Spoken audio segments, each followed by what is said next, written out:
parents refused to pay for my studies and kicked me out at 17, while they gave my sister new car for New Year, and she called me loser. Then I shocked everyone saying it, and it was no secret that my parents had a favorite, my older sister, Tracy. Ever since we were kids, she was the one who got the extra attention, the compliments, the gifts, and the unwavering support. Tracy was the golden child. She could do no wrong in their eyes. Meanwhile, I was the boy of the family, the one who was expected to tough it out and figure things out on his own. My parents believed that boys should fend for themselves, while girls needed to be protected and taken care of. At first I didn't question it too much. I mean, it was just little things. At first Tracy got the new clothes while I got hand-me-downs or cheap substitutes. She had her own room with fresh paint and new furniture, while I shared a room with whatever junk my parents couldn't fit elsewhere in the house. They even paid for her dance lessons, gymnastics, and every extracurricular activity under the sun, while I got a basketball my dad said he found on sale. The real sting began as we got older. Tracy wanted to go to a private high school, and my parents moved heaven and earth to make it happen. I once asked if I could get a tutor to help me with math, just a tutor, not even a fancy school, and my mother laughed and said, "You'll be fine.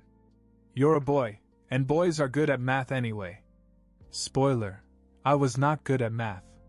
The worst part for me wasn't even the lack of resources. It was the constant comparison. Tracy was always so talented, so smart, so responsible, while I was the lazy one, the one who needed to work harder, the one who would just figure it out eventually. I was constantly reminded, subtly and not so subtly, that I wasn't on their level. When I was 17 and had graduated from high school, I told my parents that I wanted to go to college. I'd researched scholarships and tried to figure out how to do it, but I needed their help for the rest. That's when they sat me down and dropped the bomb. They weren't going to help pay for it.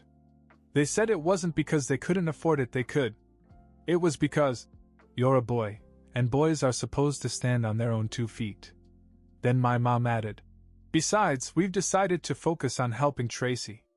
She has such a bright future ahead of her." I couldn't believe it. I asked them how they expected me to stand on my own 2 feet, without even having a chance to start, and they just brushed me off.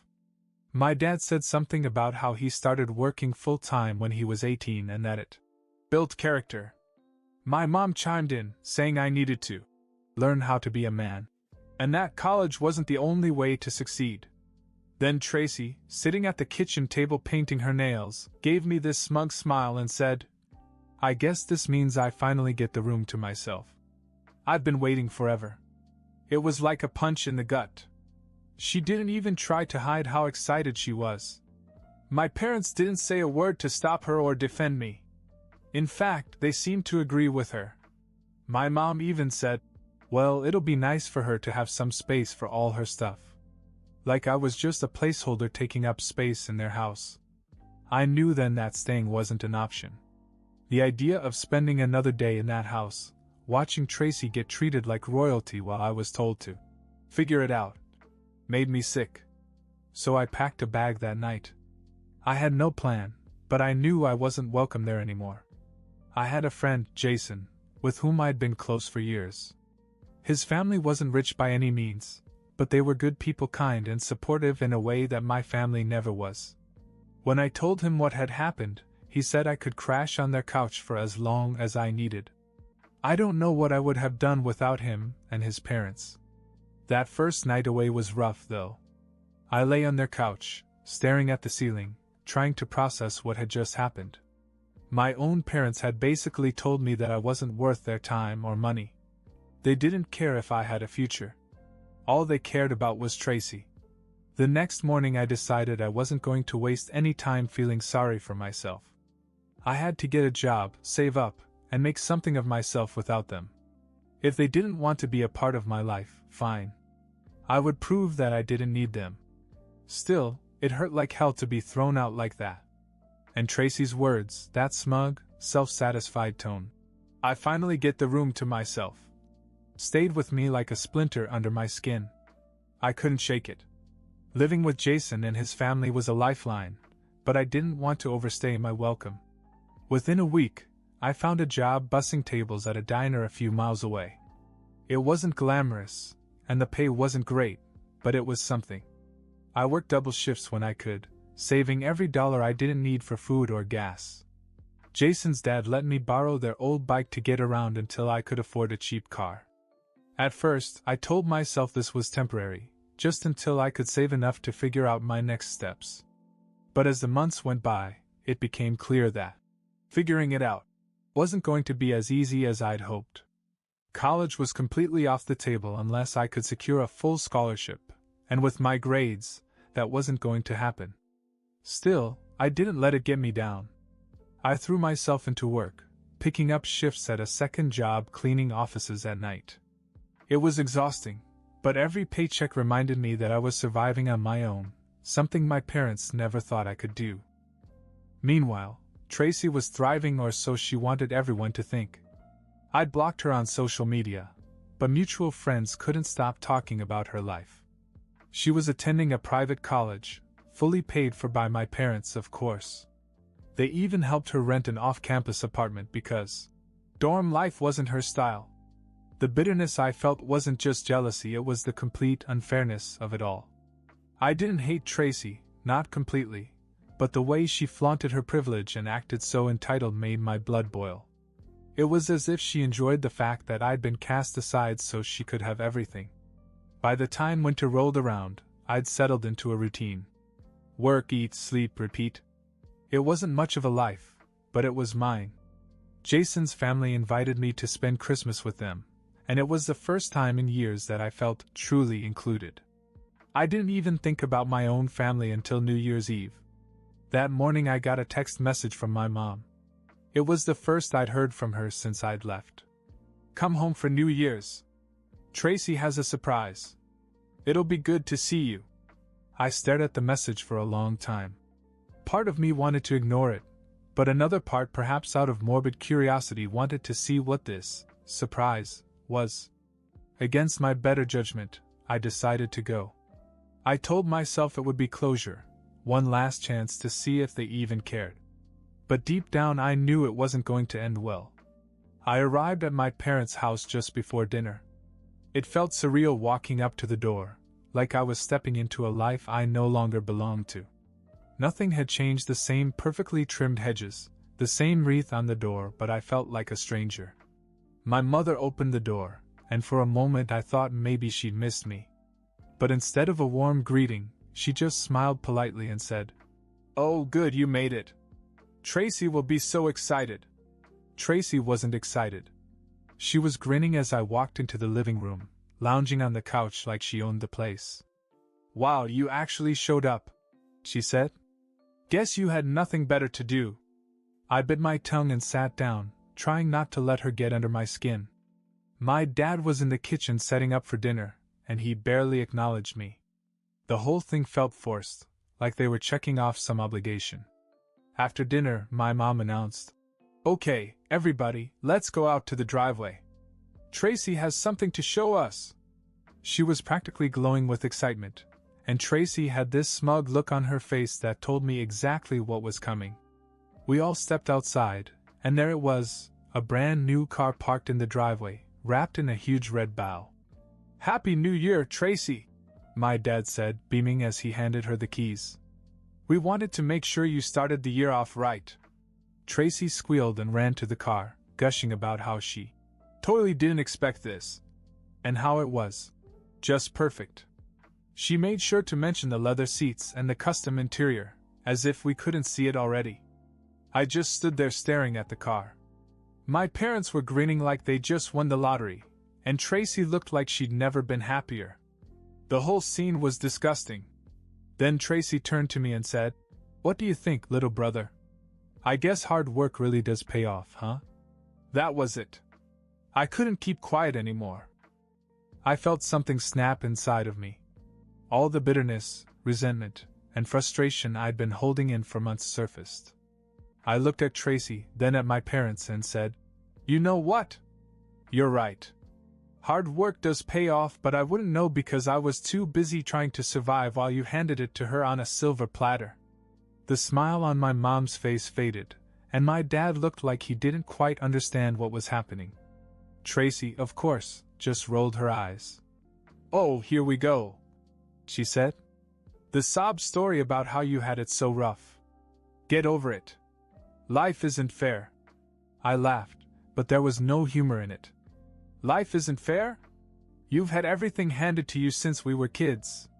New clothes, private schools, college, and now a damn car. Meanwhile, I got kicked out of this house at 17 because you wanted more closet space. But sure, tell me again how life isn't fair." My dad finally spoke up. "We didn't kick you out. We just thought it was time for you to grow up and be independent." "Independent?" I repeated. "You mean abandoned. You told me to figure it out on my own, while you spent every cent to make sure Tracy didn't have to lift a finger. Do you have any idea how messed up that is?" My mom started to say something, but I cut her off. "No, let me finish. I've been working 2 jobs just to afford the basics. I haven't had a day off in months. Meanwhile, you're over here buying Tracy a car like it's no big deal. Do you have any idea how hard it's been for me? Do you even care?" There was a long, awkward silence. My parents exchanged glances, but neither said anything. Tracy, of course, couldn't resist having the last word.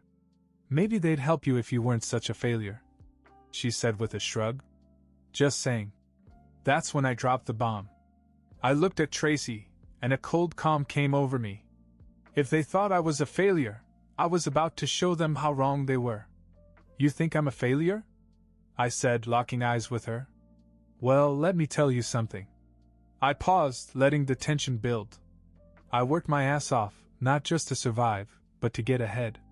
While you were living off Mom and Dad's money, I was saving mine. And 2 months ago, I started my own business." That got their attention. My dad furrowed his brow, and my mom tilted her head like she wasn't sure I was serious. Tracy let out a little laugh, but I continued. "It's small now, I admitted, but it's growing. I'm already making more in a month than I ever did at either of my jobs. And here's the kicker, I just landed a contract with one of the biggest companies in the state. By next year, I'll probably be making more than the 2 of you combined." The silence that followed was deafening. Tracy's smug expression froze on her face, and my dad's jaw actually dropped. "You're lying," Tracy said, but her voice didn't have the same confidence. I reached into my pocket and pulled out a business card. I handed it to her, and she stared at it like it was a foreign object. My parents leaned in to take a look too, and my dad's face went pale when he recognized the company logo on it. "You work with them?" he asked, his voice barely above a whisper. "No," I said, savoring the moment. "They work with me." The unexpected part wasn't just the business, it was what I said next. And here's the funny thing, I almost didn't take the deal. I thought about turning it down just to prove that I could do it without them. But then I thought, why not? They're paying me 6 figures to do something I love. Guess that failure you kicked out is doing okay after all. Tracy's face turned red and she stammered something I couldn't even make out. My mom looked like she didn't know whether to cry or apologize. My dad just stood there, silent, as if the weight of it all had finally hit him. I wasn't done. "Oh, and one more thing," I added. "You might want to keep the car, Tracy. You'll probably need it when Mom and Dad stop paying your way. Because I guarantee they won't be getting a penny from me." With that, I turned and walked away, leaving them all standing there in stunned silence. For the first time in my life, I didn't feel like the failure they had always made me out to be. I felt free. As I walked down the driveway, I half expected someone to call out to me, but no one did. The silence behind me was almost louder than any argument could have been. I got into my beat-up car, a far cry from Tracy's shiny new one, and drove off without looking back. I thought I'd feel angry or bitter, but when I hit the main road, all I felt was relief. For years I'd carried this weight, this need to prove myself to them, and now it was gone. I didn't need their approval or validation anymore. The success I was building was mine, and they couldn't take it away from me. I went back to Jason's house that night. His parents were watching a cheesy New Year's special, and Jason was playing video games in the living room. I told them what had happened, and Jason's dad just shook his head. "Some people don't appreciate what they have until it's gone," he said. "Sounds like you just got a wake-up call." Jason grinned. "Dude, I can't believe you gave them your business card. That's just wild." I laughed, and for the first time in a long time it wasn't forced. Over the next few weeks, things started to fall into place. The contract I mentioned to my parents wasn't just a coincidence, it was the beginning of something big. Word spread, and soon I was fielding calls from other companies interested in working with me. My parents didn't respond right away, which didn't surprise me. But about a month later, I got a text from my mom. "We're proud of you. Let us know if there is anything we can do to help." I stared at the message for a while before replying. "Thanks, but I've got it covered." It wasn't spiteful, just the truth. I didn't need their help anymore, and frankly, I wasn't sure I wanted it. Tracy, predictably, didn't say a word. But a mutual friend told me that she'd complained that our parents had started asking her to be more responsible with money. Apparently, they were rethinking how they handled things, which I took as a small victory. I wasn't looking for an apology or reconciliation. I'd moved on, built something for myself, and that was enough. But deep down, I knew I'd shocked them in a way they wouldn't forget. Sometimes being underestimated is the best motivation. Life moved on, and so did I. The business grew faster than I'd ever imagined. Within 2 years, I had a small team working for me, an office space, and enough income to live comfortably. For the first time in my life, I wasn't just surviving, I was thriving. I'd been thinking a lot about my family during this time. At first, I tried to pretend they weren't important to me, but deep down I knew that wasn't entirely true. Part of me still wanted closure, some kind of understanding, or even an apology. But I wasn't holding my breath. Surprisingly, my father was the first to make a real effort. About a year after that New Year's confrontation, he called me out of the blue. His voice was awkward, as if he didn't know how to begin.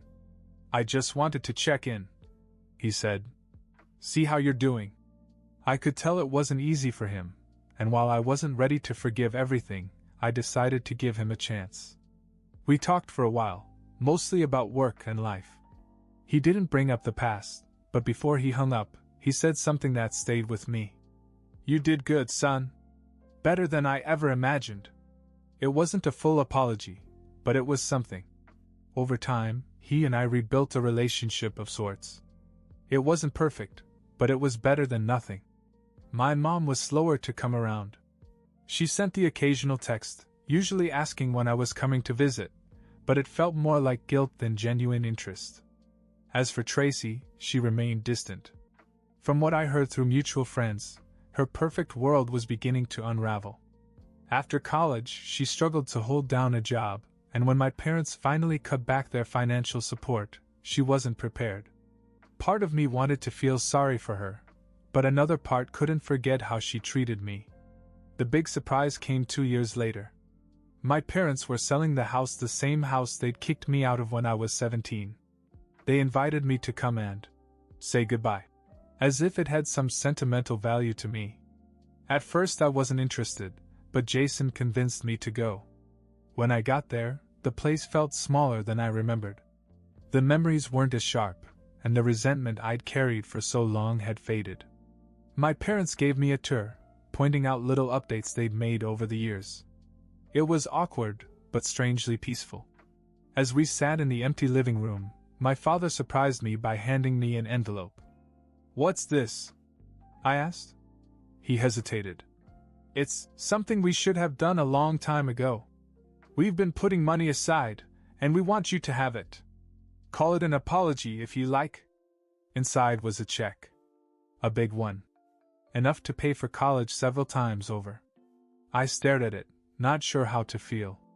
"You don't have to take it," my mom said quickly. "We just want you to know that we're proud of you. And we're sorry for not being there for you when you needed us." It was the first real apology I'd ever heard from them. For a moment, I considered returning the check. But then I realized it wasn't about the money, it was about them finally acknowledging what they'd done. "I don't need this," I said, putting the check back in the envelope. "But thank you." I handed it back to them and stood up. My dad looked like he was going to argue, but he didn't. Instead, he nodded as if he understood. As I left the house for the last time, I felt lighter than I had in years. I wasn't angry anymore. I wasn't waiting for them to fix what they'd broken. I'd done it myself. In the years that followed, my relationship with my family continued to evolve. We weren't close, but we were civil. My dad called more often, and my mom tried harder to be involved. Tracy remained distant, but I didn't mind. Some bridges aren't worth rebuilding. The biggest surprise came when I bought my first house. It was a modest place, nothing fancy, but it was mine. Jason helped me move in, and as we were unpacking, I found a small envelope in one of the boxes. Inside was the same check my parents had given me, along with a note. "We know you didn't need this, but maybe your kids will. Love, Mom and Dad." I laughed and shook my head. For all their faults, they were trying, and that was enough for me. Looking back, I realized that the struggle made me who I was. My parents didn't make it easy, but maybe that was the point. I didn't need their approval or their money. I'd built a life I was proud of on my own terms. And that was worth more than anything they could have given me.